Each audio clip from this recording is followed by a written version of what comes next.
总讲厝内有贼仔入来，其实呢，这是误会一场。安怎讲？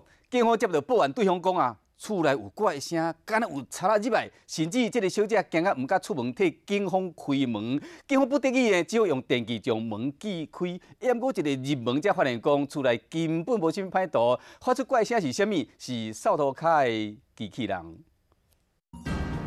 伫困梦中惊醒起来，伊听到房间外面有怪声，愈做愈听愈惊，伊感觉厝内有贼仔，伊真紧张，唔敢出任何声音，惊去惊动歹徒。伊马上上网铺文求助，请网友帮忙报警。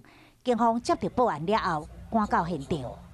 屋主不敢出来，因为他跟小孩子女儿在那个卧室里面。那我们同仁跟屋主再三确认，是我可以让消防队。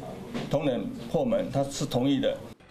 女子惊到唔敢开门，警方请消防队过开铁门，入去到内面，准备要抓歹徒，但是拢无看到半个人，对着声音一直吹，发现竟然是扫地机器人在运作。